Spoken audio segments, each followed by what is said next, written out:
Hey up guys! So today was the last day of the London Film Festival and I just saw the closing film of it, Stan Ollie, which is directed by Jon S. Baird. Don't fret though, even though this was the last film of the festival, I still have lots more movie reviews coming to you soon.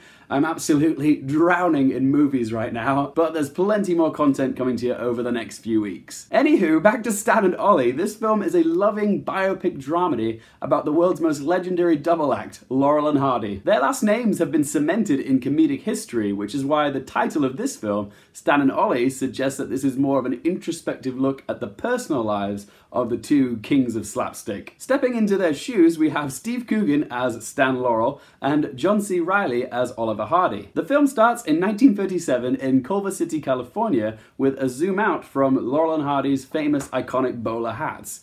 This is all I could find on such short notice. We're introduced to our two main characters, and then we get this glorious 5-minute tracking shot, which takes us on a guided tour of the film studios to the set of one of Laurel and Hardy's most iconic films, the comedy western Way Out West. This also allows scriptwriter Jeff Pope to drop all the necessary exposition for all those that are watching who are unfamiliar with Laurel and Hardy. Info like Ollie's fiancée script supervisor Lucille, who's played by Shirley Henderson. We also learn that Stan's contract with the studio has expired and his boss is trying to finagle him into taking a less than substantial new contract, which Stan isn't happy about. The first scene with this amazing tracking shot is a marvel to watch. There's all these moving parts around Laurel and Hardy, which really gives you that magic of the movies feeling which Laurel and Hardy were renowned for at the time. This scene also gives us a sense of these characters and what makes them different.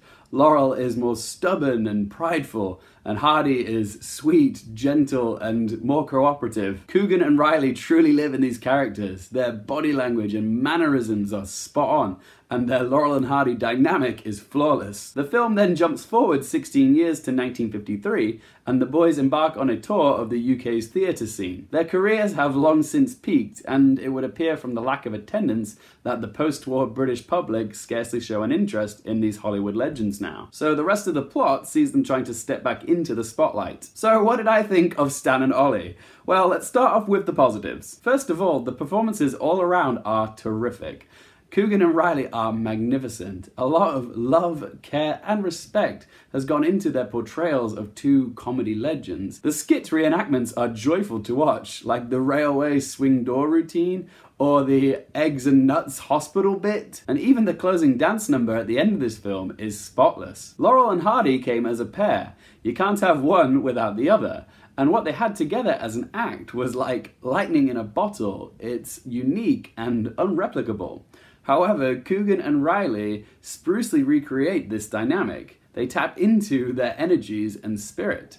Laurel and Hardy would have been proud of them. And then there's their wives, Lucille Hardy and Ida Laurel, who are played by Shirley Henderson and Nina Arianda. They bounce off each other really well with their subtle cattiness, even if Nina Arianda's Russian accent is hilariously over the top. Answer please, I powder nose. Winter Palace. Nuclear vessels. She doesn't say that, but you get the idea. And stage actor Rufus Jones gets a scene-stealing part as Laurel and Hardy's overly zealous and casually obnoxious agent, Bernard Delfont. He has one line in this film which had me howling, but it's one of those jokes which only English people are gonna laugh at. And it's when he says to the guys, we'll finish the tour and you guys will go out with a bang in Hull. Only English people are gonna laugh at that joke. Everywhere else is gonna be just dead silent. And Jon S. Baird's direction I thought was pretty good. The opening scene with the tracking shot alone was enough to make me think, oh, this is a director to watch out for. And the end scene with this dance sequence also gave me goosebumps, particularly in a moment where he draws attention to those shadows on the stage. Their silhouette has become a staple of cinematic iconography, and this shot just symbolizes the mark they've left on the stage, but also the world. However, what I thought that Baird struggled with was finding his tone. I'd say it took about 20-25 minutes before this film eases into its rhythms. The first few scenes felt tonally sporadic. That first scene with the tracking shot is alive with energy, but the comedy is quite subtle. It has a casual, carefree spring in its step. The scenes that precede it, though, drop the ball in terms of energy, but counteract this with more slapstick humour. A scene where they check into a hotel in Newcastle with an abundance of luggage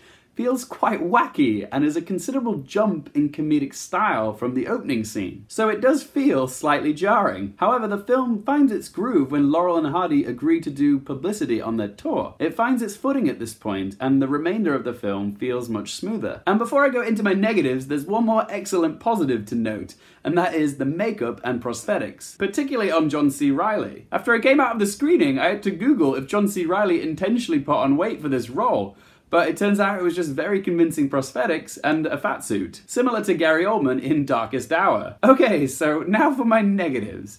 I would say that the main problem that Stan Ollie suffers from is a lack of conflict. This is a comedy with a hint of drama, but there isn't anything that dramatic for Laurel and Hardy to overcome. Sure, they're trying to recapture the limelight, but they were never really out of it to begin with, so their struggle doesn't feel like much of an obstacle for them to conquer. So writer Jeff Pope has to inject this rift between Laurel and Hardy about 3/4 of the way through, so that they can come back to each other by the end of the film. I just didn't believe this falling out, and the dialogue exchanged between them is just melodramatic for the sake of it. Laurel says to Hardy, "You betrayed me," because Hardy was contracted to the studio and continued working after Laurel was fired. And Hardy retorts with, "You loved Laurel and Hardy, but you never loved me."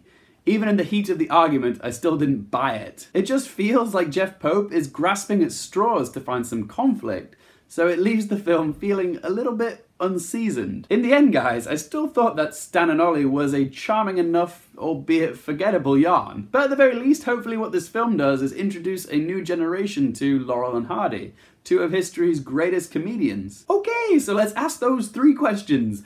Would I watch this again? To be honest, I don't think this is a film I would watch again. Even though it's lovingly made and entertaining enough, it does lack rewatchability. Would I recommend it? I wouldn't say this is a film that you must see on a big screen, but it would help if you did, because that way you can feel like you're watching Laurel and Hardy at the Lyceum Theatre for yourselves. But it certainly is a film that you can wait and see it on a streaming platform. And what score am I gonna give it? I'm gonna give Stan and Ollie a score of 6 out of 10. Stan and Ollie is released in UK cinemas 11th of January 2019. Are you guys gonna be watching this one? Are you excited for it? And if you have seen it, what did you think of it? My quick question for you guys today is, what is your favourite Laurel and Hardy performance? Whatever you're thinking, be sure to let me know in that comment section below. If you guys are a fan of my work and you want to help me out, please don't forget to click that subscribe button. And if you guys want to follow me on Twitter, Instagram, or Stardust, all that information is in the description below. Thank you so much for watching, guys. For more things related to movies, TV, and popcorn culture, I'm Luke Hearfield, and I'll see you next time.